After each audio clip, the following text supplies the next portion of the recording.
韩国的，然后擦枪走火。如果我有钱，我会去韩国整容。下巴, 비즈. 연일 한국에 대한 열등감이 폭발하는 와중에 한 엘리트 유학생의 충격 폭로에 베이징이 발칵 뒤집어졌습니다. 왜 한국인은 단 10초 만에 통과하는데 우리는 7시간 동안 범죄자 취급을 받아야 합니까? 중국 최고의 엘리트 메이팅의 이야기입니다. 세계 최강 대국이라는 게 전부 거짓이었습니다. 그런데 더 충격적인 건 그 다음이었습니다. 이스라엘 대학에서 그녀가 처음 마주한 공산당의 민나 텔아비브 거리에서 중국 관광객들이 저지른 소름 돋는 행동, 그리고 한국인 친구가 그녀에게 건넨 그 영상. 결국 그녀는 돌아올 수 없는 선택을 합니다. 과연 그녀가 선택한 것은 무엇이었을까요? 지금 바로 시작합니다. 예루살렘 감람산에 부는 바람은 몹시 찼습니다. 제 손에 들린 스마트폰 화면에는 전송 실패라는 붉은 글씨가 선명하게 떠 있었습니다. 사랑하는 어머니에게 보낸 마지막 메시지였습니다. 어머니는 저를 차단했습니다. 조국은 제 여권을 말소시켰고 가족은 저를 호적에서 지워버렸습니다. 저는 하루아침에 국적 없는 유령이 되었습니다. 발밑으로는 수천 년의 역사를 품은 예루살렘 구시가지가 황금빛으로 빛나고 있었지만 제 마음은 끝없는 심연으로 추락하고 있었습니다. 베이징 대학교 국제정치학과 수석 졸업, 국가전액 장학금을 받는 히브리 대학교 교환학생. 불과 몇 달 전만 해도 저는 조국의 자랑이자 미래였습니다. 부모님은 베이징 공항에서 제 손을 잡고 눈물을 흘리며 말씀하셨습니다. 가서 중화민족의 위대함을 보여주고 오너라. 너는 우리의 자랑스러운 딸이다. 저 역시 그렇게 믿어 의심치 않았습니다. 서구 세력이 아무리 우리를 견제해도 결국 세계의 중심은 우리 조국이 될 것이라는 맹목적인 확신이 제 피 속에 흐르고 있었으니까요. 하지만 이 모든 굳건한 믿음과 제 평생의 상식이 산산조각 나는 데는 그리 오랜 시간이 걸리지 않았습니다.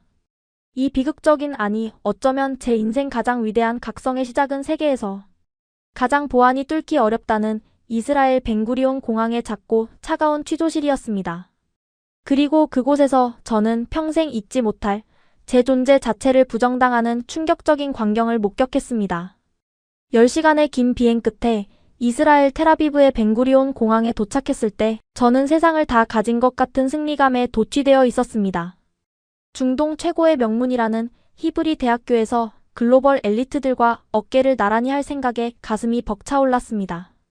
입국 심사대로 향하는 길, 저는 당당하게 붉은색 여권을 꺼내들었습니다.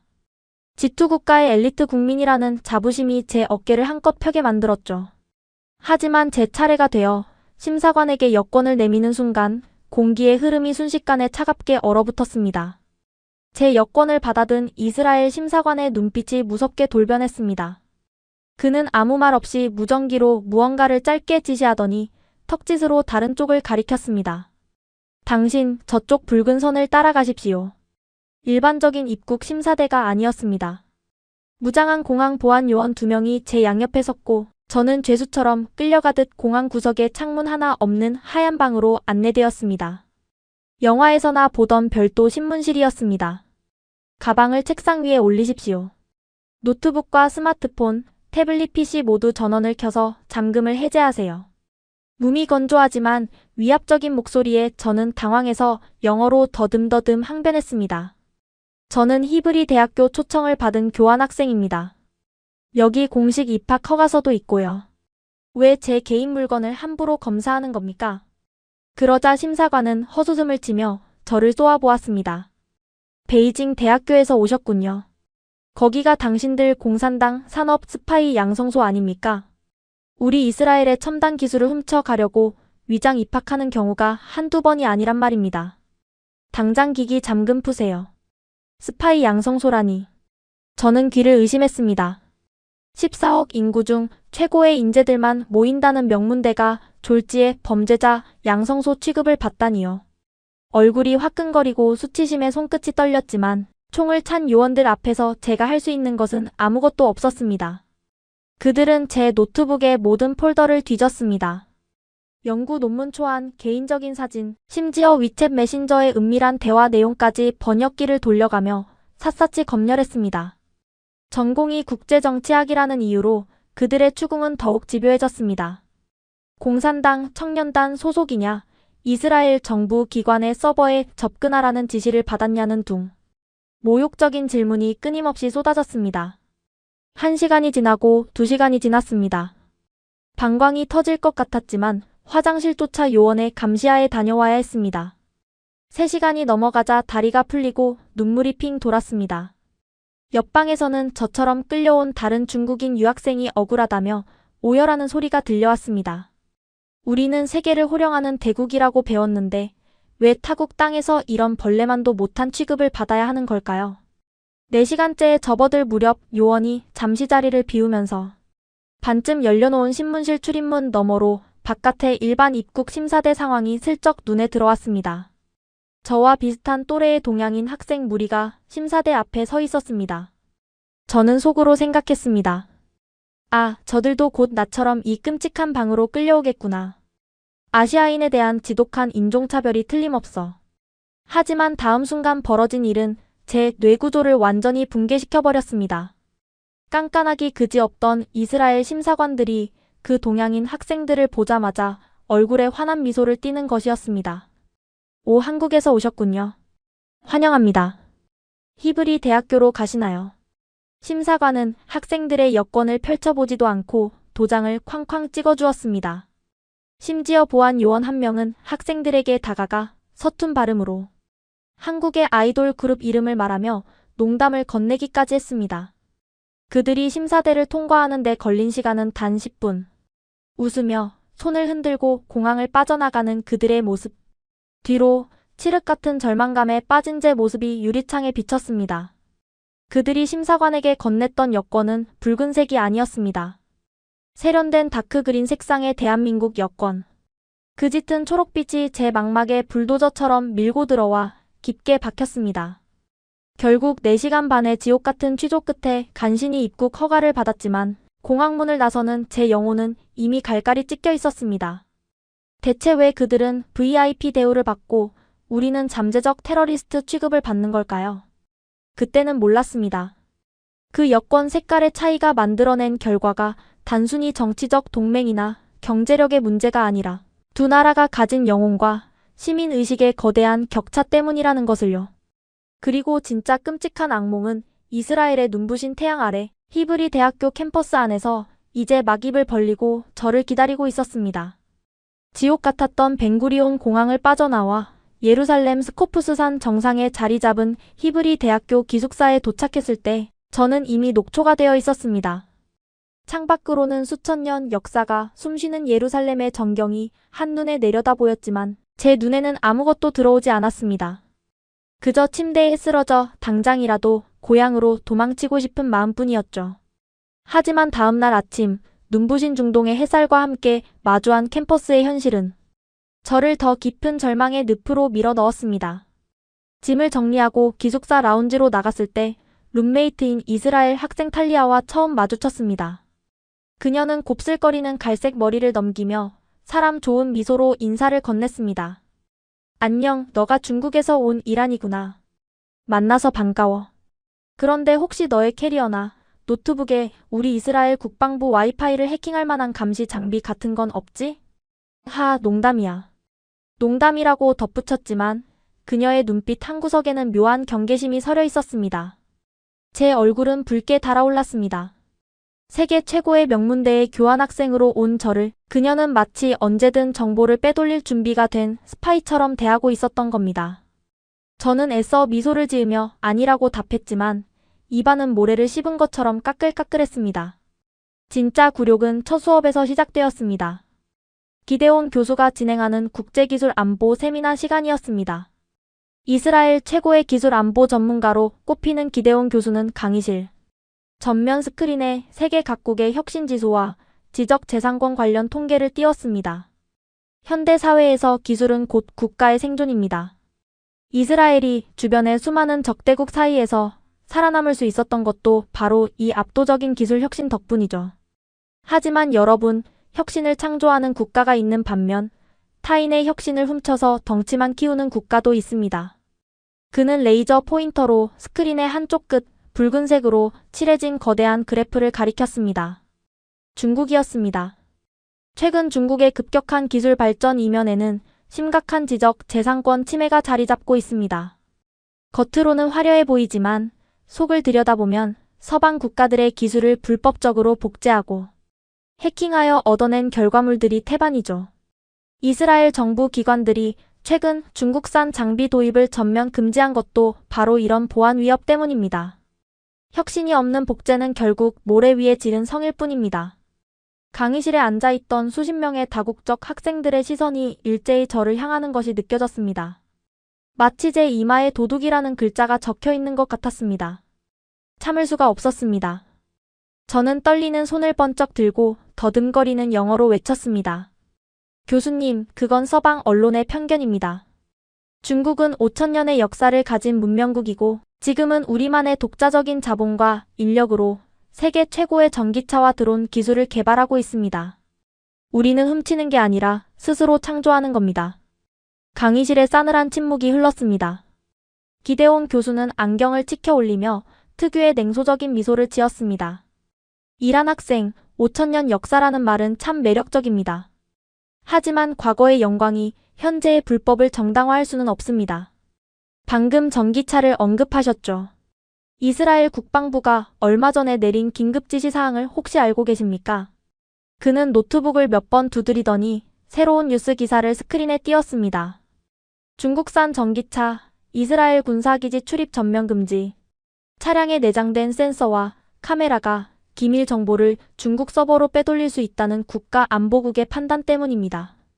이란 학생, 이것이 바로 세계가 당신들의 기술을 바라보는 진짜 시선입니다. 위협이자 리스크 그 자체죠.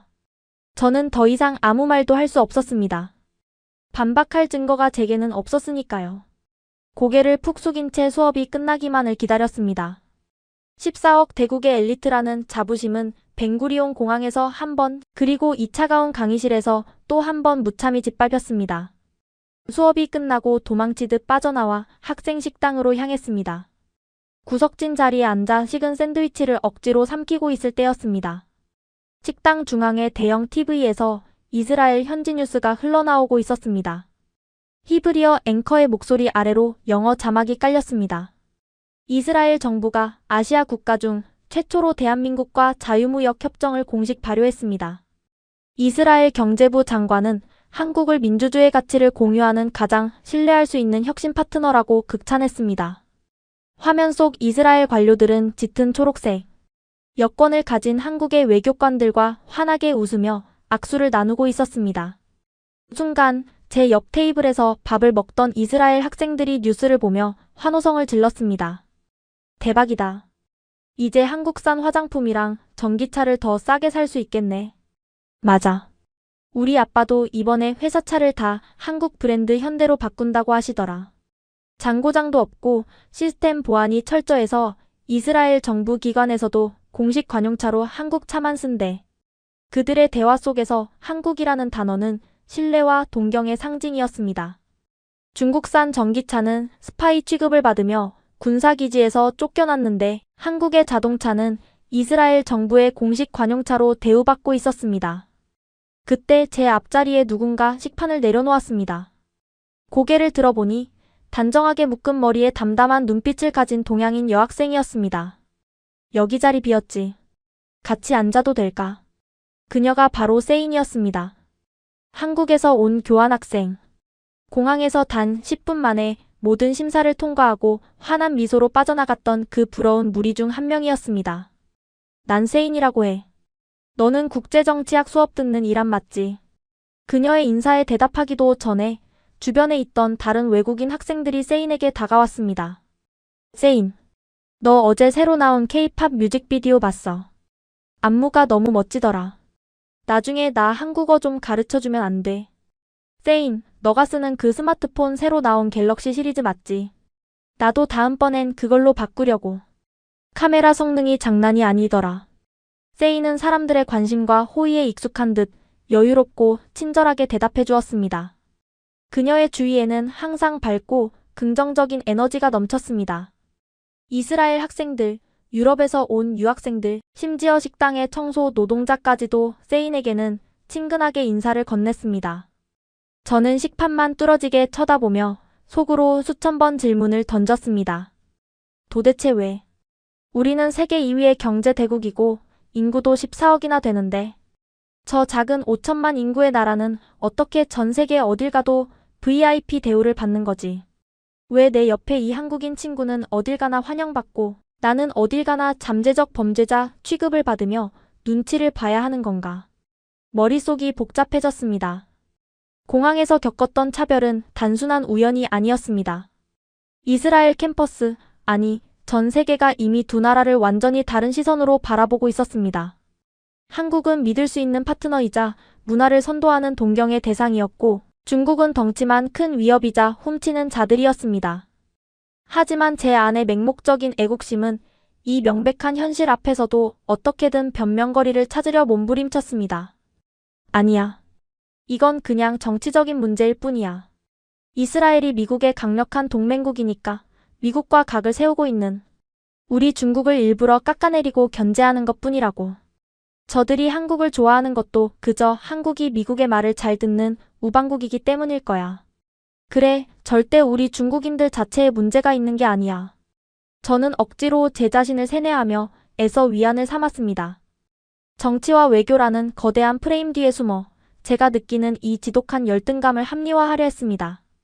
하지만 제 이런 알량하고 비겁한 변명이 완전히 부서지는 데는 단 사흘도 걸리지 않았습니다. 주말을 맞아 기분 전환을 위해 찾아간 예루살렘 구시가지. 3000년의 성스러운 역사가 깃든 그곳에서 저는 제 두 눈을 의심할 수밖에 없는 충격적인 광경을 목격했습니다. 정치나 외교 따위로는 절대 설명할 수 없는 철저하게 바닥을 드러낸 우리 민족의 진짜 영혼과 마주하게 된 것입니다. 숨막히는 캠퍼스를 벗어나 예루살렘 구시가지로 향하는 버스 안에서 저는 창밖으로 지나가는 올리브 나무들을 보며 애써 마음을 다잡았습니다. 3000년의 역사가 겹겹이 쌓인 성스러운 도시. 기독교와 유대교, 이슬람교의 성지가 한 곳에 모여있는 이 신비로운 공간이라면 제 마음속에 가득 찬 열등감과 혼란을 조금이나마 씻어낼 수 있을 것 같았습니다. 다마스쿠스 게이트를 지나 미로처럼 얽힌 구시가지의 좁은 골목길로 들어섰습니다. 수백 년 된 석회암 벽 사이로 이국적인 향신료 냄새와 갓 구운 빵 냄새가 뒤섞여 흘러나왔습니다. 전 세계에서 몰려든 순례자들과 관광객들로 거리는 발 디딜 틈 없이 붐볐습니다. 하지만 그 복잡함 속에서도 사람들은 성지를 향한 경건함을 잃지 않고 조용히 발걸음을 옮기고 있었습니다. 시장을 구경하며 걷던 제 발걸음이 어느 작은 상점 앞에서 멈춰 섰습니다. 상점 입구에는 히브리어와 함께 또렷한 한국어 간판이 걸려 있었습니다. 서울 화장품이라는 이름의 가게 안에는 젊은 이스라엘 여성들이 가득했습니다. 스피커에서는 경쾌한 한국의 K-팝 음악이 흘러나왔고 상점 주인으로 보이는 유대인 아주머니는 한국에서 직수입한 마스크팩을 들고 손님들에게 열심히 설명하고 있었습니다. 이게 바로 그 유명한 한국 여배우들이 쓰는 제품이에요. 성분이 너무 착해서 이스라엘의 뜨거운 태양 아래 지친 피부에 최고랍니다. 아주머니의 말이 끝나기가 무섭게 손님들은 지갑을 열었습니다. 심지어 한 소녀는 서툰 한국어로 안녕하세요, 감사합니다 라고 인사하며 물건을 받아들었습니다. 가게 한쪽 벽면에는 한국의 풍경 사진과 K-팝 아이돌의 포스터가 정성스럽게 붙어 있었습니다. 그들은 단순히 물건을 파는 것이 아니라 한국이라는 국가의 긍정적인 이미지와 문화를 통째로 소비하고 있었습니다. 저는 입술을 꽉 깨물었습니다. 불과 15년 전만 해도 서양인들에게 아시아라고 하면 을의 중국이나 일본을 떠올렸습니다. 하지만 지금 이스라엘의 가장 깊숙한 골목에서조차 동양의 기준이자 가장 세련된 문화의 상징은 대한민국이 차지하고 있었습니다. 속이 쓰렸습니다. 하지만 애써 고개를 저었습니다. 그래, 팝 문화나 화장품 같은 가벼운 소비재는 한국이 조금 더 잘할 수 있지. 하지만 진짜 국가의 품격과 무게감은 그런 데서 나오는 게 아니야. 우리는 14억의 거대한 대국이고 5000년의 찬란한 문명을 가진 나라니까. 저는 억지로 턱을 치켜들고 예수 그리스도가 십자가에 못 박히고 부활했다고 전해지는 가장 거룩한 성지, 성분묘 교회로 발걸음을 옮겼습니다. 교회 내부는 수천 개의 촛불이 타오르는 가운데 숙연하고 신비로운 침묵이 흐르고 있었습니다. 전 세계에서 온 순례자들이 무릎을 꿇고 눈물을 흘리며 기도하고 있었고, 안내원들은 입술에 손가락을 대며 절대 정숙을 요청했습니다. 저 역시 종교는 없었지만 그 엄숙한 분위기에 압도되어 조심스럽게 숨을 죽였습니다. 그런데 바로 그때였습니다. 교회의 평화로운 고요를 갈기갈기 찢어놓는 날카로운 소음이 입구 쪽에서 터져나왔습니다. 자자, 다들 이쪽으로 모이세요. 여기가 예수가 죽었다가 살아난 곳이랍니다. 빨리 사진부터 찍고 다음 코스로 넘어갑시다. 확성기를 든 가이드의 쩌렁쩌렁한 목소리. 그 뒤를 따라 붉은색 모자를 맞춰 쓴 50여 명의 단체 관광객이 우르르 몰려들어왔습니다. 중국인 관광객들이었습니다. 제 심장이 덜컥 내려앉았습니다. 그들은 마치 시장통에 온 것처럼 엄청난 성량으로 떠들기 시작했습니다. 무릎을 꿇고 기도하는 타국 순례자들의 사이를 거침없이 파고들며 V자를 그리고 플래시를 터뜨렸습니다. 예수의 무덤을 만지기 위해 줄을 서 있던 사람들을 밀치고 새치기 하는 것은 기본이었고, 한 중년 남성은 성스러운 성당 바닥에 대수롭지 않게 침을 뱉기까지 했습니다. 조용히 해주십시오. 플래시는 금지되어 있습니다. 줄을 서주세요. 교회 경비원이 다급하게 달려와 영어로 제지했지만 그들은 들은 척도 하지 않았습니다. 오히려 한 아주머니는 경비원에게 삿대질하며 중국어로 소리쳤습니다. 우리가 여기까지 오느라 비행기 값을 얼마나 썼는데. 돈 쓰러 온 손님한테 이래라 저래라 참견이야. 미국 놈들 앞잡이 아니랄까 봐 중국인을 무시하는 거야 뭐야.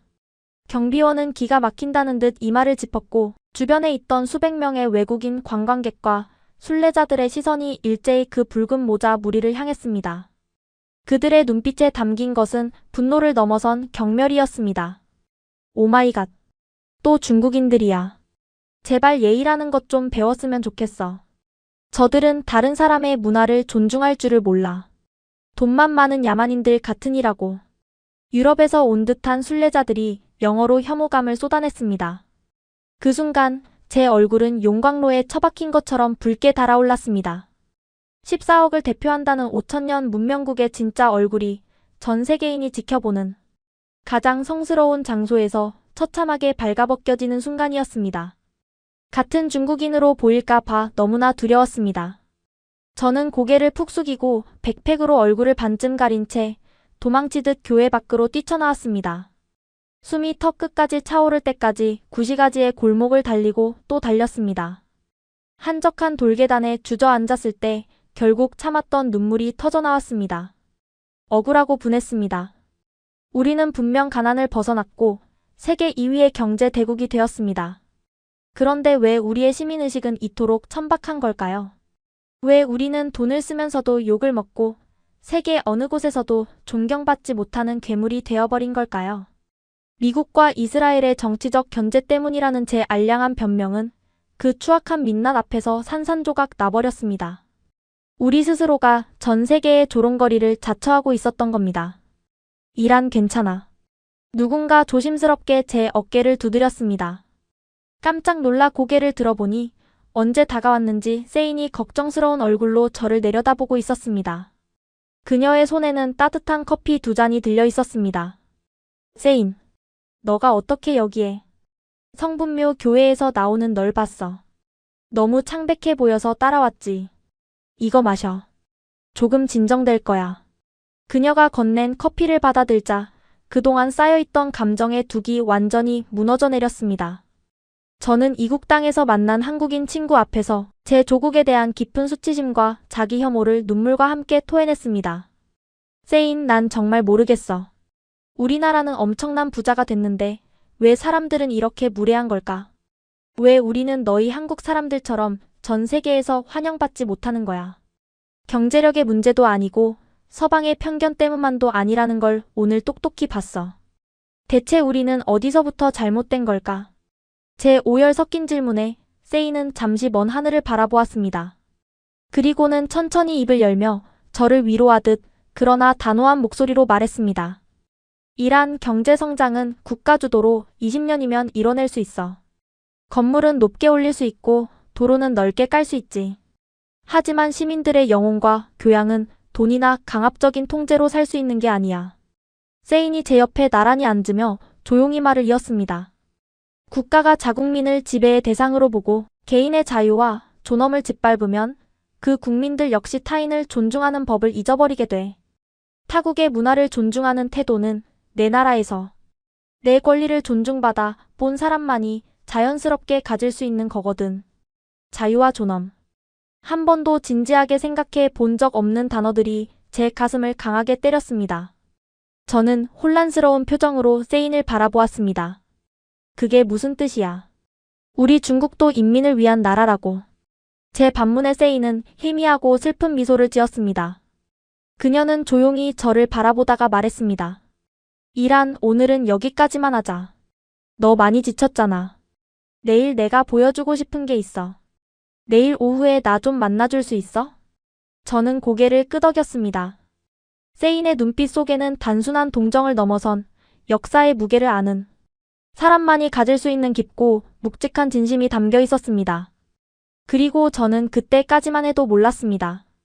다음 날 세인이 보여줄 것 하나가 제 20년치 인생의 가치관을 완전히 붕괴시키고 목숨을 건 선택으로 저를 몰아갈 줄은 그 돌계단 위에서는 꿈에도 상상하지 못했습니다.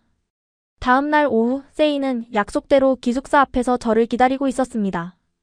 그녀의 가방에는 태블릿 PC가 들어있었고 조용한 카페 구석자리에 나란히 앉아 그녀는 화면을 켰습니다. 흑백에 가까운 거친 화질의 영상이 흘러나왔습니다. 저는 내심 서방 언론이 조작한 우리 조국의 비판 영상일 거라 짐작하며 방어적인 태도로 팔짱을 꽉 꼈습니다. 하지만 화면 속에 등장한 곳은 베이징이 아니었습니다. 그곳은 수십 년 전의 대한민국이었습니다. 최루탄 연기가 자욱하게 뿜어져 나오는 잿빛의 거리, 매운 연기에 눈물을 흘리면서도 돌멩이를 쥔 채 독재 정권의 무장 경찰에 맞서 피를 흘리며 쓰러지는 젊은 대학생들의 모습이 보였습니다. 화면 속 그들은 지금의 저와 다를 바 없는 찬란한 미래를 꿈꿔야 할 어린 청춘들이었습니다. 놀라운 것은 학생들뿐만이 아니었다는 겁니다. 넥타이를 맨 직장인들, 앞치마를 두른 어머니들, 심지어 버스 운전사들까지 경적을 울리며 학생들을 보호하고 나섰습니다. 그들은 피투성이가 되면서도 독재 타도와 민주주의 쟁취를 목이 터져라 외치고 있었습니다. 시위대를 진압하려는 경찰의 폭력은 무자비했지만 총칼의 위협 앞에서도 시민들의 눈빛에는 짐승 같은 무력에 굴복하지 않겠다는 숭고한 인간의 존엄이 서려 있었습니다. 이게 뭐야? 왜 시민들이 무기를 든 정부와 싸우는 거야? 이러다 다 죽으면 어쩌려고? 제가 떨리는 목소리로 묻자 세이는 화면에서 눈을 떼지 않은 채 담담하지만 묵직한 목소리로 대답했습니다. 내 조국의 과거야. 군부 독재의 총칼 아래서 침묵하는 노예로 살기를 거부했던 평범한 사람들의 피와 땀이지. 우리는 국가가 지배자가 아니라 국민이 이 나라의 진정한 주인이라는 걸 증명하기 위해 기꺼이 목숨을 걸고 싸웠어. 영상이 전환되었습니다. 거친 흑백 화면은 어느새 선명한 고화질의 컬러 화면으로 바뀌었습니다. 세인이 잠시 설명을 덧붙였습니다. 이건 그로부터 약 30년이 지난 뒤의 한국이야. 이번에는 매서운 바람이 부는 아주 추운 겨울밤이었습니다. 수백만 명의 시민들이 끝이 보이지 않는 거대한 광장에 모여 있었습니다. 그들의 손에는 수십 년 전의 돌멩이 대신 작고 따뜻한 촛불이 들려 있었습니다. 폭력도 피도 없었습니다. 어린아이의 손을 잡고 나온 부모들, 교복을 입은 학생들, 지팡이를 짚은 노인들이 한 목소리로 부패한 최고 권력자의 퇴진을 요구하고 있었습니다. 밤하늘을 수놓은 수백만 개의 촛불은 마치 거대한 은하수 같았습니다. 그리고 마침내 거대한 철옹성 같았던 권력자는 시민들의 평화로운 촛불과 법의 심판 앞에 무릎을 꿇고 자리에서 물러났습니다. 온몸에 소름이 돋았습니다. 총 한 방 쏘지 않고 피 한 방울 흘리지 않고 오직 시민들의 목소리만으로 국가의 최고 권력을 평화롭게 끌어내리다니. 국가가 두려움의 대상이 아니라 국민이 국가를 통제하는 진짜 주인이 된 그들의 모습은 제가 평생 한 번도 상상조차 해보지 못한 경이로운 세계였습니다. 한국 사람들은 스스로 피를 흘려 자유를 쟁취했어. 그래서 타인의 자유와 권리도 진심으로 존중할 줄 아는 거야. 내 권리가 소중한 만큼 너의 권리도 소중하다는 걸 그 아픈 역사를 통해 뼛속 깊이 배웠으니까. 그런데 이란 수십 년 전 한국의 그 뜨거웠던 여름. 비슷한 시기에 너의 조국 수도 한복판에서도 똑같은 일이 있었어. 세인의 말에 제 심장이 덜컥 내려앉았습니다. 그녀의 손가락이 다시 화면을 터치하자 이번에는 제가 너무나 잘 아는 붉은 광장이 나타났습니다. 붉은 성벽과 거대한 초상화. 그곳은 세계 최대의 광장이라는 제 조국의 심장부였습니다. 이건 우리 조국의 맞아. 서방 언론의 조작이라고 세뇌받아온 진짜 너희들의 역사지. 화면 속에는 수십만 명의 우리 조국 대학생들과 시민들이 모여 있었습니다. 그들은 아까 보았던 한국의 학생들처럼 자유와 민주주의를 외치고 있었습니다. 부정부패 척결을 요구하며 텐트를 치고 단식 농성을 하는 그들의 얼굴은 맑고 순수했습니다. 기타를 치며 노래를 부르고 서로를 격려하는 그 평화로운 광장을 향해 달려온 것은 대화의 손길이 아니라 무자비한 강철 탱크와 장갑차 부대였습니다. 광장을 가득 메운 군인들이 비무장 시민들을 향해 무차별적으로 실탄을 난사하기 시작했습니다. 자전거를 타고 도망가던 청년이 피를 뿜으며 쓰러졌고 무한 궤도에 깔린 형체를 알아볼 수 없는 시신들이 거리에 처참하게 나뒹굴었습니다. 피투성이가 된 채 자식을 안고 울부짖는 어머니의 절규, 총탄에 벌집이 되어 불타오르는 텐트들. 광장은 순식간에 도살장으로 변했습니다. 저는 숨을 쉴 수가 없어 두 손으로 입을 틀어막았습니다. 헛구역질이 거칠게 올라왔습니다. 거짓말이야. 이건 서방 세력이 조작한 거야. 폭도들이 먼저 군인들을 공격해서 어쩔 수 없이 진압했다고 교과서에서 그렇게 배웠어. 이건 우리를 분열시키려고 만든 가짜 영상이라고. 저는 발작적으로 소리치며 화면을 밀쳐냈지만 세이는 저를 깊은 동정과 연민이 섞인 눈빛으로 바라보며 말했습니다. 이란, 너도 베이징 대학교의 수석 엘리트잖아. 너의 이성과 양심에 한번 물어봐. 저 끔찍한 학살이 가짜로 만들어 낼 수 있는 장면인지. 적이 맨몸으로 줄지어오는 거대한 탱크 앞을 가로막고 선 저 깡마른 청년의 눈빛이 나라를 망치려는 폭도의 눈빛인지. 더 이상 아무런 부정도 할 수 없었습니다. 두 눈에서 뜨거운 눈물이 쏟아져 내렸습니다. 그 끔찍한 학살극의 희생자들은 다름 아닌 제 조국의 자랑스러운 지식인들이자 지금의 저와 똑같이 나라의 미래를 걱정하던 맑은 영혼들이었습니다.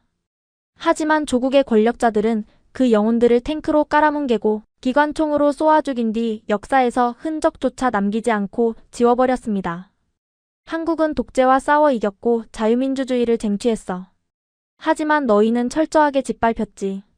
그날 광장에 쏟아진 뜨거운 피와 함께 너희 민족이 가질 수 있었던 인간의 존엄, 타인에 대한 존중, 정의를 향한 양심까지 모조리 학살당한 거야. 세인의 차분한 목소리가 제 썩어빠진 영혼을 날카로운 메스처럼 해부했습니다. 자유를 잃고 거대한 통제에 길들여진 사람들에게 남은 건 오직 돈과 생존이라는 동물적인 본능뿐이야. 남을 밟고 서라도 나만 잘 살면 된다는 이기주의. 돈으로 모든 것을 살 수 있다는 천박한 물질 만능주의. 너가 어제 성당에서 목격한 같은 동족들의 그 무례하고 야만적인 행동들은 바로 그날 광장에서 영혼을 거세당한 민족이 만들어낸 가장 비극적인 슬픈 돌연변이일 뿐이야. 망치로 머리를 세게 얻어맞은 것 같았습니다. 제가 벵구리온 공항에서부터 줄곧 느꼈던 그 지독한 열등감의 근원이 마침내 선명해졌습니다. 우리는 경제적으로 부유해졌지만 영혼은 철저히 파괴된 가난하고 비참한 노예들에 불과했습니다. 한국인들이 전 세계 어딜 가나 환영받고 빛나는 이유는 그들이 단지 부자여서가 아니라 스스로 쟁취한 자유인의 당당함과 타인을 존중할 줄 아는 성숙한 영혼을 가졌기 때문이었습니다. 그날 밤 저는 기숙사로 돌아와 밤새도록 변기를 붙잡고 구토를 했습니다. 제가 평생을 바쳐 맹신했던 조국의 위대함이 사실은 수천만 명의 피와 뼈 위에 세워진 거대한 모래성이라는 사실을 도저히 맨정신으로 견딜 수가 없었습니다. 저는 문을 걸어 잠그고 VPN을 켜서 밤이 새도록 전 세계에 금지된 자료들을 찾아 읽었습니다. 수천만 명의 농민이 굶어 죽은 비극적인 기근, 수천 년의 문화를 파괴하고 지식인들을 몽둥이로 때려 죽인 10년의 광기, 그리고 민주주의를 요구하던 광장의 끔찍한 학살까지. 제가 알던 위대한 조국의 진짜 역사는 피비린내 나는 살육과 은폐의 끔찍한 연속이었습니다. 며칠 뒤 저는 홀린 듯이 예루살렘 외곽 언덕에 자리 잡은 홀로코스트 기념관 야드바셈으로 향했습니다. 세인이 보여준 영상이 제 양심을 깨웠다면 이스라엘이라는 나라가 자신들의 뼈아픈 과거와 비극을 대하는 태도를 제 두 눈으로 직접 확인하고 싶었기 때문입니다. 삼각 기둥 모양으로 길게 뻗은 콘크리트 기념관 내부는 숨이 막힐 듯 어둡고 무거웠습니다. 유대인 학살의 끔찍한 기록과 증거들이 벽면을 가득 채우고 있었습니다. 하지만 저를 완전히 무너뜨린 곳은 기념관의 가장 끝에 위치한 이름의 전당이었습니다. 거대한 원형 돔 형태의 높은 천장에는 나치에게 학살당한 수백만 명의 희생자, 얼굴 사진들이 빼곡하게 모자이크처럼 붙어 있었습니다. 그리고 그 아래 끝없이 깊은 우물 같은 커다란 구덩이가 파여 있었습니다. 기념관을 방문한 전 세계의 유대인들과 관광객들은 그 구덩이 주변에 서서 희생자들의 이름을 하나하나 부르며 소리 없이 눈물을 닦고 있었습니다. 우리는 희생자 중 무려 500만 명 이상의 이름을 치열하게 찾아내어 이곳에 영원히 기록했습니다. 육신은 가스실에서 잿더미가 되어 사라졌지만 우리는 그들의 이름과 영혼을 영원히 기억할 것입니다. 망각은 학살의 완성이며 기억은 우리를 구원하는 비밀이기 때문입니다. 나이 지긋한 유대인 안내원의 떨리는 목소리가 기념관을 숙연하게 울렸습니다. 저는 그 자리에 털썩 주무릎을 꿇고 말았습니다.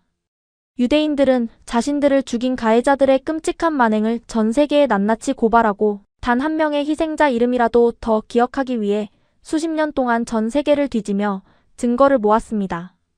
그래서 그들은 지금 이토록 강인하고 단결된 국가를 세우고 전 세계의 존경을 받고 있는 것입니다. 그런데 나의 조국은 어떠한가요? 우리는 외세가 아닌 조국의 권력자가 직접 자국민을 무참히 학살했습니다. 수천만 명의 무고한 생명이 짐승처럼 짓밟혀 죽어갔는데 그 이름은커녕 시신조차 제대로 수습하지 못했습니다. 아니, 조국은 그 죽음 자체를 역사에서 철저하게 지워버렸습니다. 인터넷에서 진실을 말하는 자는 소리 소문 없이 감옥으로 끌려갔고 살아남은 자들은 공포에 질려 입을 굳게 다물었습니다. 자국민의 피를 닦아내고 그 위에 세워진 화려한 빌딩 숲과 세계 2위라는 경제 대국의 타이틀, 그것이 바로 제가 그토록 자랑스러워했던 국가의 끔찍한 실체였습니다.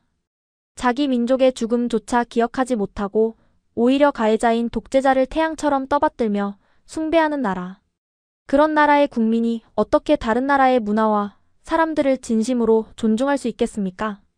이스라엘의 유대인들과 대한민국의 국민들은 과거의 비극을 잊지 않고 치열하게 기억하며 싸워 인간의 존엄을 지켜냈습니다. 하지만 우리는 그 고귀한 존엄을 권력자에게 헐값에 팔아넘기고 오직 돈이라는 천박한 먹이에만 길들여진 거대한 사육장의 가축이 되어버린 것입니다. 이름의 전당 한가운데서 저는 바닥을 짚고 짐승처럼 울부짖었습니다. 한국에 숭고했던 민주화 영상과 유대인들의 눈물 어린 기억의 전당이 제 머릿속에서 강렬하게 겹쳐지며 제 영혼의 가장 깊은 곳에서부터 거대한 지각 변동이 일어나고 있었습니다. 그날 오후 야드바셈을 빠져나와 붉게 물드는 예루살렘의 하늘을 올려다보았습니다. 제 안에 낡고 썩어빠진 세계관은 완전히 잿더미가 되었습니다. 베이징 대학교의 수석이라는 찬란한 타이틀, 조국이 주는 두둑한 장학금, 엘리트를 상징하는 빛나는 완장. 그 모든 것이 수백만 명의 피로 얼룩진 더러운 쓰레기처럼 느껴졌습니다. 저는 더 이상 예전의 이란으로 살아갈 수 없었습니다. 진실을 알게 된 이상 눈을 감고 귀를 막은 채 나 하나만 성공하면 된다는 비겁한 엘리트로 조국에 돌아갈 수는 없었습니다. 거대한 감옥의 간수가 되어 평범한 인민들을 착취하고 통제하는 부속품으로 살고 싶지 않았습니다. 이스라엘 심사관의 날카로운 조롱이, 세인의 차분했던 팩트 폭력이, 야드바셈 우물에서 들려오던 희생자들의 절규가 제 머릿속을 폭풍처럼 소용돌이쳤습니다. 저는 기숙사로 미친 듯이 달려갔습니다. 책상 서랍을 모두 뒤져 커다란 흰색 하드보드지와 굵은 검은색 마커 펜을 꺼냈습니다. 손이 사시나무처럼 떨렸습니다. 이 마커 펜으로 한 글자 한 글자를 적어 내려갈 때마다 제가 평생 누려왔던 모든 특권과 미래, 부모님의 기대, 어쩌면 제 목숨까지도 모조리 내놓아야 한다는 것을 너무나 잘 알고 있었습니다. 조국의 거대한 감시망은 이 먼 중동 땅에까지 뱀처럼 뻗어 있다는 것을 모르지 않았으니까요.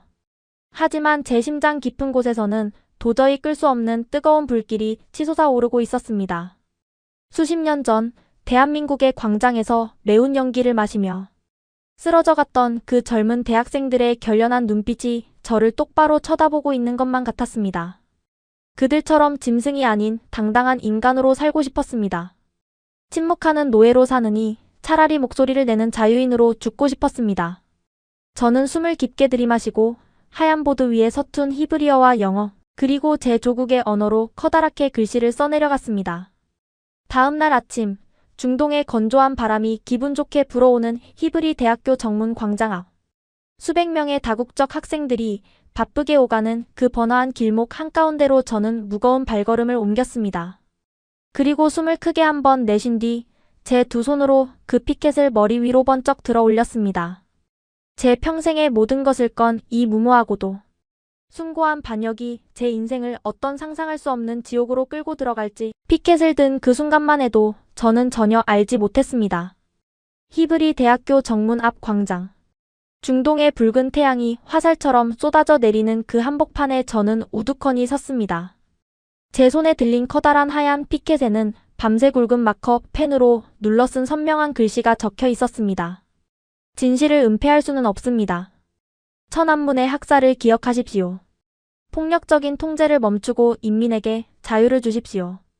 영어와 히브리어, 그리고 제 조국의 언어로 붉게 적어내린 그 문구는 20년 넘게 거짓 속에 갇혀 살았던 제 영혼이 세상 밖으로 터트린 피 맺힌 절규였습니다.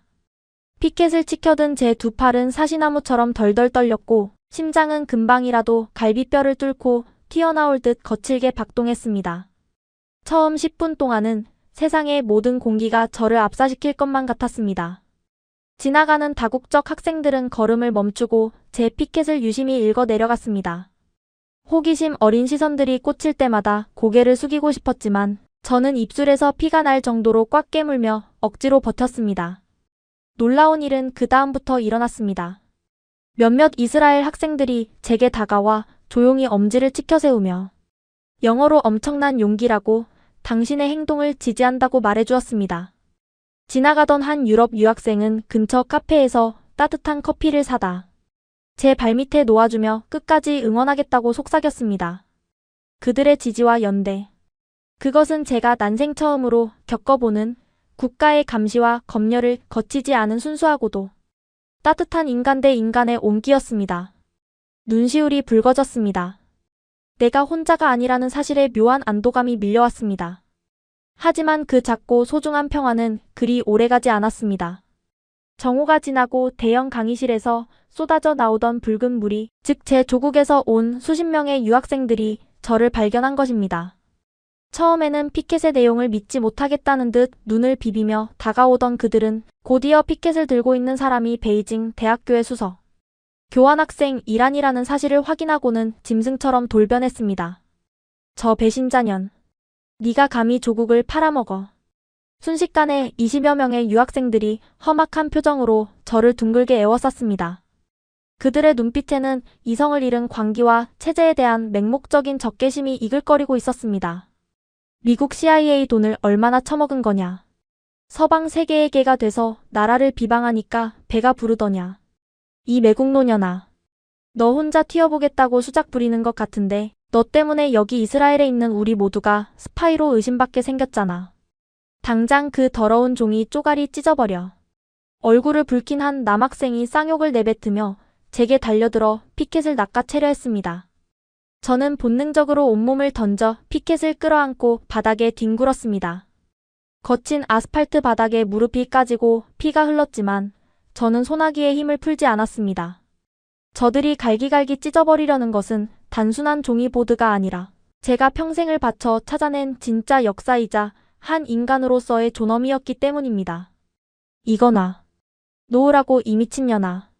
그들은 바닥에 쓰러진 저를 둘러싸고 구둣발로 걷어차며 심지어 얼굴에 침까지 뱉었습니다. 민주주의가 보장된 국가의 한복판, 세계 최고의 지성들이 모여 진리를 탐구한다는 대학 캠퍼스에서 그들은 여전히 조국의 억압적인 체제와 무자비한 폭력을 한치의 오차도 없이 똑같이 재현하고 있었습니다. 타인의 다른 의견을 절대 용납하지 못하고 폭력으로 짓밟아버리는 그 야만적인 군상 속에서 저는 역겨움을 느꼈습니다. 바로 그때 군중을 거칠게 밀치며 누군가 뛰어들어왔습니다. 세인이었습니다. 당장 그만두지 못해. 한 번만 더 손대면 당장 이스라엘 캠퍼스 경찰을 부르겠어. 여긴 너희 나라가 아니야. 세인은 흙투성이가 된 저를 온몸으로 감싸 안으며 영어로 단호하고 서늘하게 소리쳤습니다. 작은 체구의 한국인 여학생이 뿜어내는 기백에 놀란 무리들은 잠시 주춤했습니다. 이내 캠퍼스 보안 요원들이 호루라기를 불며 달려오는 소리가 들리자 붉은 무리들은 독이 오른 눈초리로 저를 번갈아 노려보며 뿔뿔이 흩어졌습니다. 두고 봐. 조국에 돌아가면 넌 뼈도 못 추릴 줄 알아. 세인의 부축을 받아 간신히 기숙사방으로 돌아왔습니다.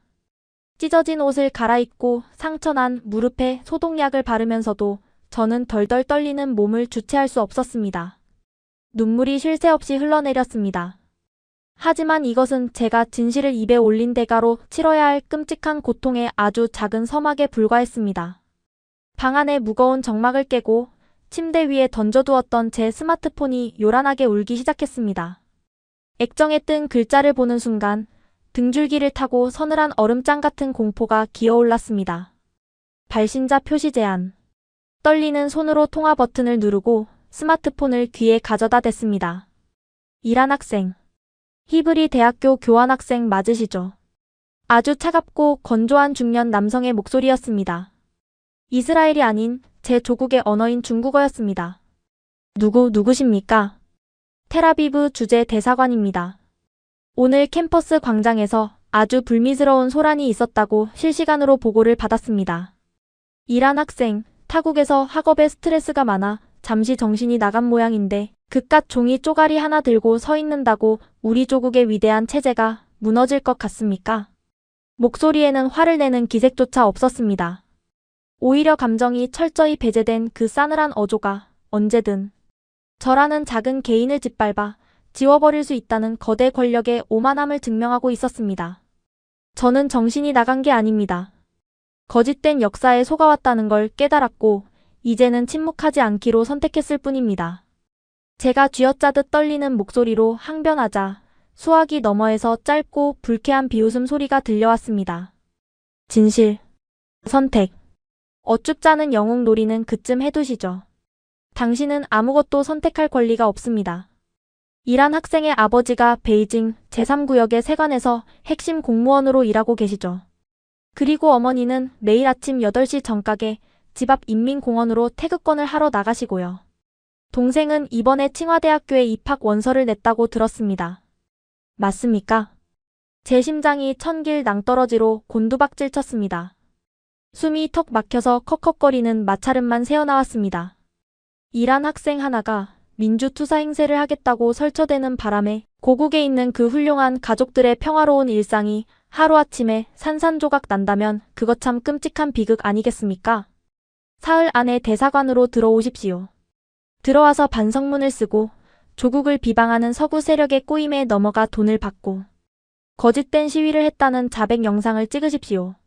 그리고 조용히 짐을 싸서 귀국하면 이번 일은 젊은 날의 치기로 덮어주겠습니다. 당신들이 인간입니까?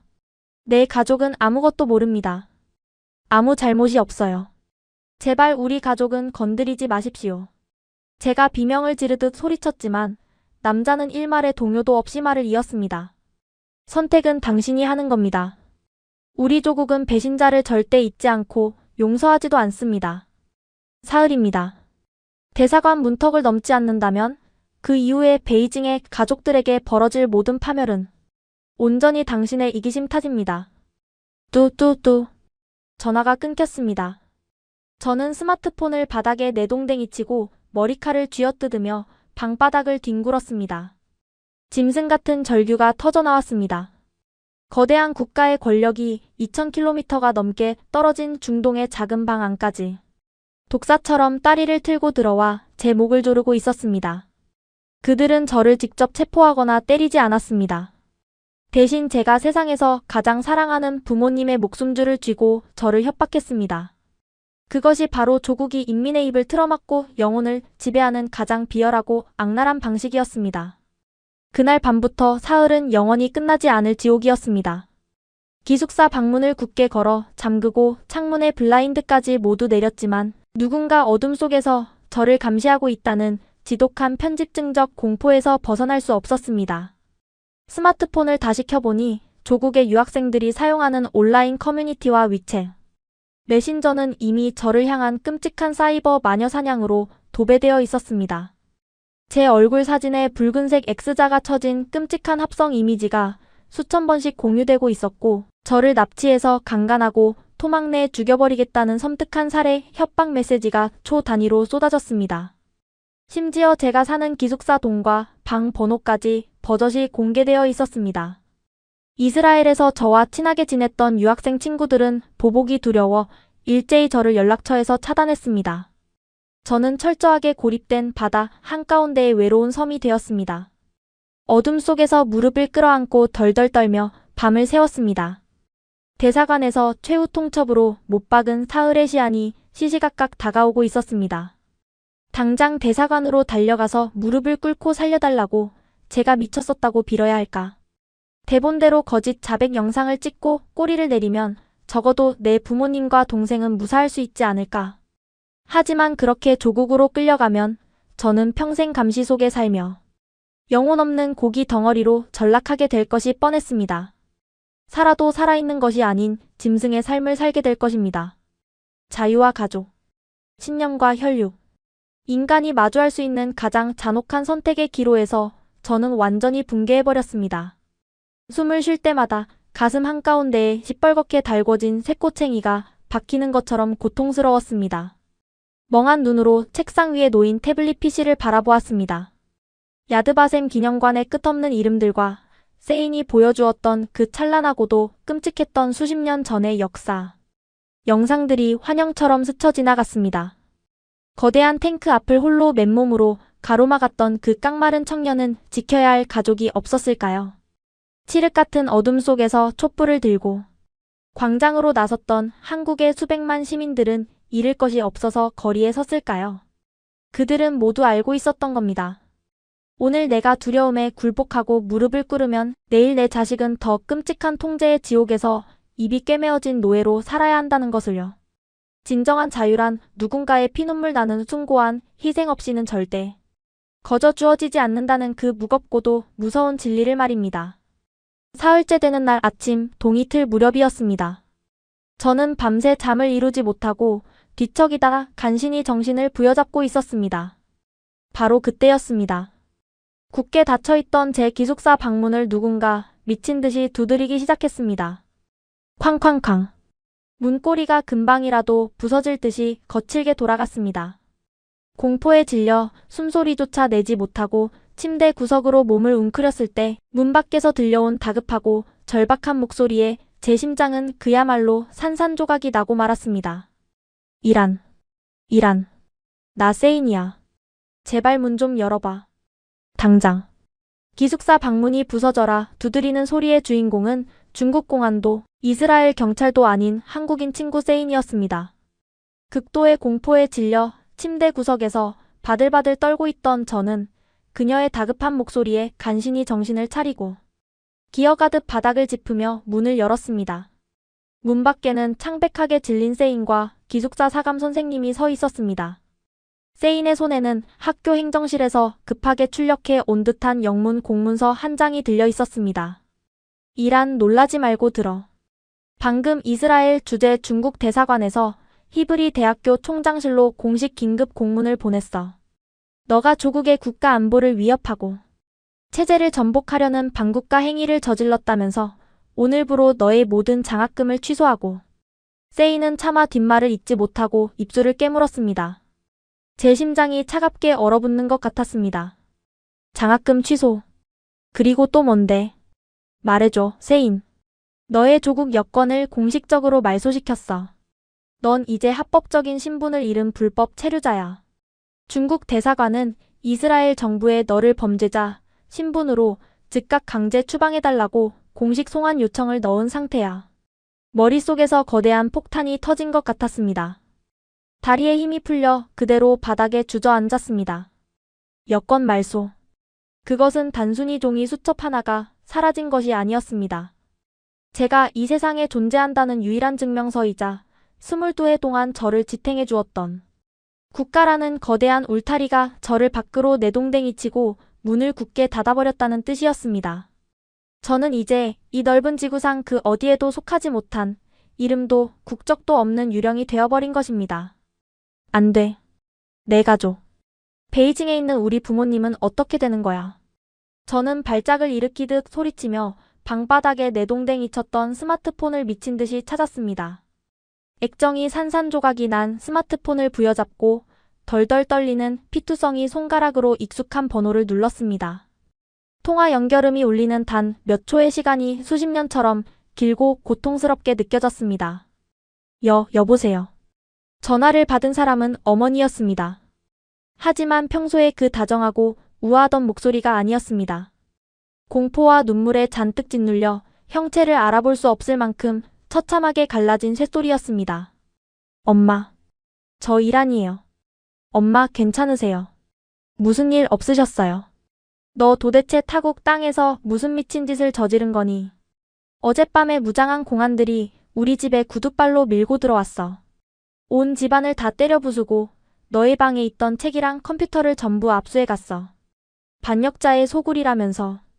어머니의 오열하는 소리 너머로 무언가 둔탁하게 부서지는 소리와 함께 아버지의 미친 듯한 고함 소리가 들려왔습니다. 그녀는 이제 우리 딸이 아니야. 당장 전화 끊어. 그년 때문에 우리 집안이 다 몰살당하게 생겼어.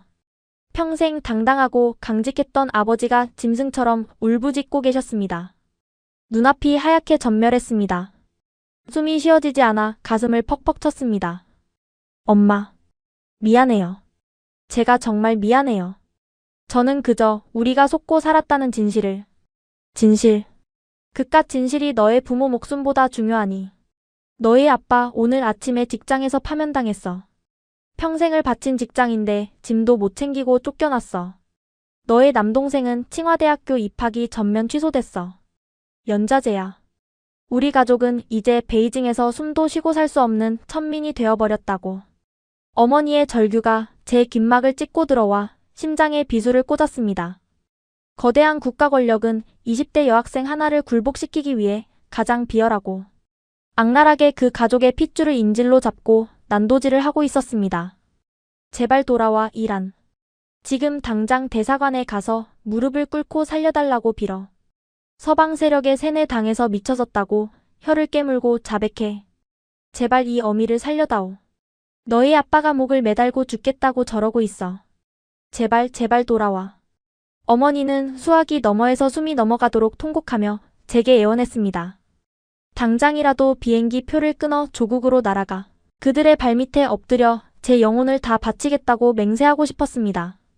내 가족을 살릴 수만 있다면 영원히 입이 꿰매어진 노예로 살아도 좋다고 생각했습니다. 하지만 제 눈앞에 야드바셈의 그 끝없는 이름들과 천안문 광장에서 탱크에 깔려 죽어간 그 젊은이들의 눈빛이 선명하게 떠올랐습니다. 지금 제가 여기서 무릎을 꿇는다면 우리 가족은 잠시 목숨을 부지할 수 있겠지만 영원히 공포의 노예로 짓눌려 살아야 합니다.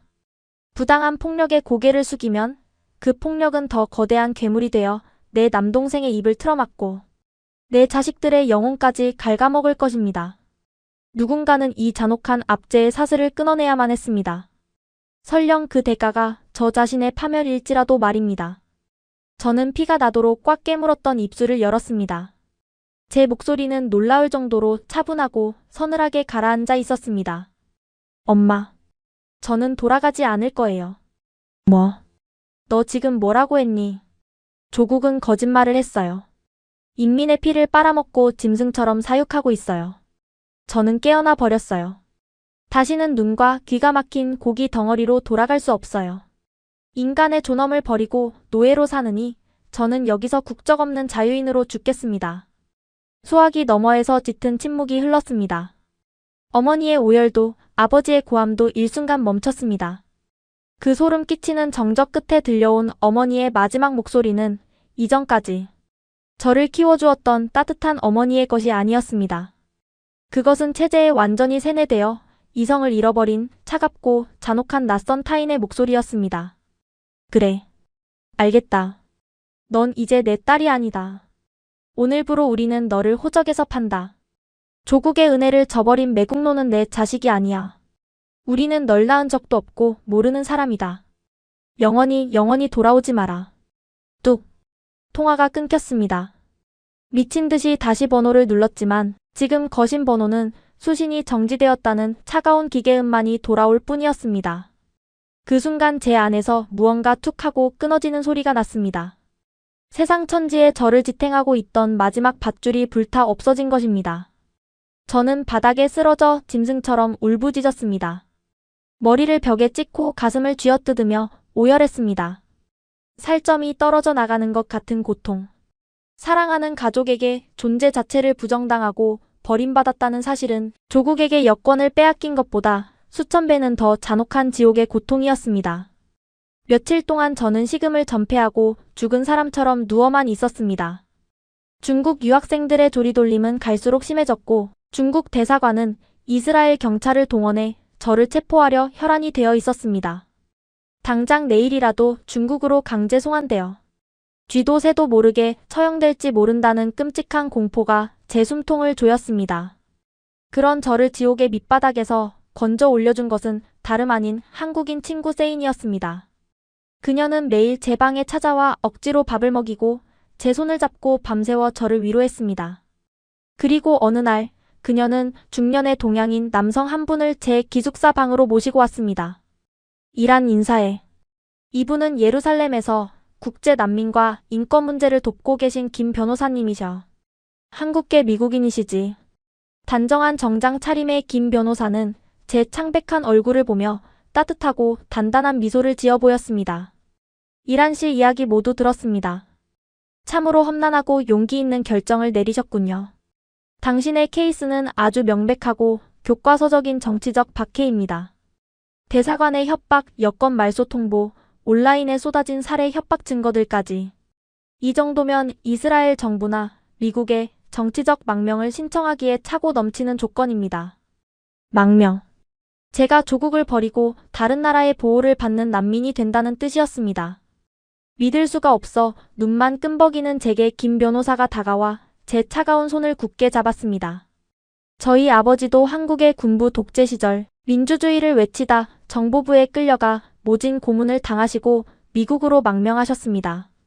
국가가 자국민을 지켜주지 않고 도리어 짓밟을 때 그 폭력에 맞서는 사람들을 지켜주는 것은 국경을 초월한 연대와 양심입니다. 당신은 절대 혼자가 아닙니다.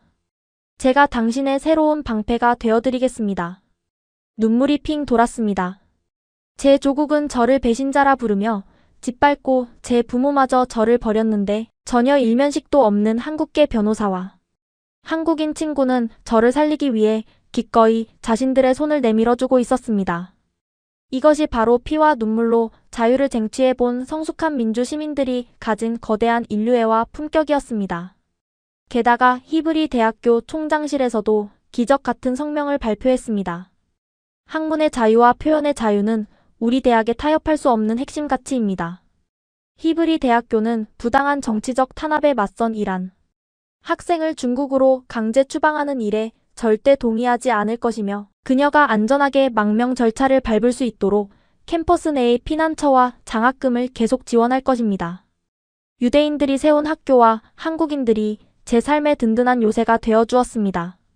그날 밤 세이는 작은 냄비에 정체불명의 갈색국을 끓여 제게 내밀었습니다. 따뜻하고 고소한 냄새가 코끝을 맴돌았습니다. 이게 뭐야? 미역국이야. 한국에서는 사람이 태어난 생일날에 반드시 이 국을 먹어. 이란, 너는 너를 얽매던 모든 낡고 썩은 사슬을 끊어버렸어. 비록 고통스럽고 아팠겠지만 너는 스스로 알을 깨고 나와 오늘 진짜 자유인으로 새롭게 태어난 거야. 그러니까 울지 말고 맛있게 먹어. 세인의 그 따뜻한 한마디에 저는 국그릇을 두 손으로 감싸쥐고 소리 없이 뜨거운 눈물을 뚝뚝 흘렸습니다. 짭조름한 미역국에 제 눈물이 섞여 들어갔습니다. 그것은 슬픔의 눈물이 아니었습니다. 차가운 중동의 겨울밤을 버티게 해주는 태어나서 처음 맛보는 진정한 인간애와 자유의 온기였습니다. 그렇게 숨막히게 잔혹하고 길었던 이스라엘의 겨울이 천천히 물러가고 있었습니다. 제 망명 신청서는 이스라엘 내무부와 미국 대사관을 거치며 치열한 법적 공방을 이어갔습니다. 하루하루가 살얼음판을 걷는 듯한 피 말리는 기다림의 연속이었습니다. 그리고 몇 달이 지나 성분묘 교회 주변으로 올리브 나무의 푸른 싹이 막 돋아나기 시작할 무렵이었습니다. 기숙사 우편함에 이스라엘 내무부의 관인이 찍힌 두툼한 하얀색 서류 봉투 하나가 꽂혀 있었습니다. 제 운명을 결정지를 그토록 기다리고 두려워했던 바로 그 통지서였습니다. 저는 떨리는 손으로 봉투의 인장을 조심스럽게 뜯어냈습니다. 그리고 그 안에 적힌 한 줄의 선명한 문장을 읽어 내려간 순간 저는 그 자리에 우뚝 선 채 예루살렘의 맑은 하늘을 올려다보며 깊고 뜨거운 숨을 토해내야만 했습니다. 감람산의 자유인. 하얀 봉투 안에서 꺼낸 서류의 맨 윗줄에는 굵고 선명한 히브리어와 영어가 적혀 있었습니다. 정치적 망명 최종 승인. 이스라엘 내무부와 유엔 난민기구가 저의 상황을 심각한 정치적 박해로 공식 인정하고 자유세계의 합법적인 구성원으로서 저를 보호하겠다고 선언한 기적 같은 증서였습니다. 손끝에서 시작된 전율이 정수리까지 뻗어나갔습니다. 저는 왈칵 쏟아지는 눈물을 주체하지 못하고 그 종이를 가슴에 꽉 품었습니다. 여권을 빼앗기고 국적을 잃어버린 유령이 아니라 온전한 인권과 자유를 보장받는 세계의 시민으로 다시 태어나는 순간이었습니다. 저를 지옥에서 건져 올려준 세인과 김 변호사님이 번갈아 제 어깨를 감싸 안으며 조용히 속삭였습니다. 정말 고생 많았다고, 이제 당신은 완벽한 자유인이라고 말입니다. 그날의 진력, 저는 홀로 예루살렘의 감람산 정상에 올랐습니다. 이스라엘의 눈부신 황금빛 노을이 3000년 역사의 구시가지를 따뜻하게 물들이고 있었습니다. 이 성스러운 언덕에서 저는 벵구리온 공항에 처음 도착했던 그날의 저를 떠올렸습니다. 14억 대국의 엘리트라는 헛된 자만에 빠져 타인의 자유와 존엄을 짓밟는 거대한 폭력을 찬양했던 어리석고 가엾은 영혼. 하지만 이제 저는 압제의 사슬을 끊고 진실을 마주한 한 명의 단단한 인간이 되었습니다. 저는 주머니에서 액정이 깨진 스마트폰을 꺼냈습니다. 그리고 수신이 정지된 영원히 닿지 않을 어머니의 번호를 누르고 천천히 메시지를 적어 내려갔습니다. 사랑해요, 엄마. 저를 낳아주셔서 감사합니다.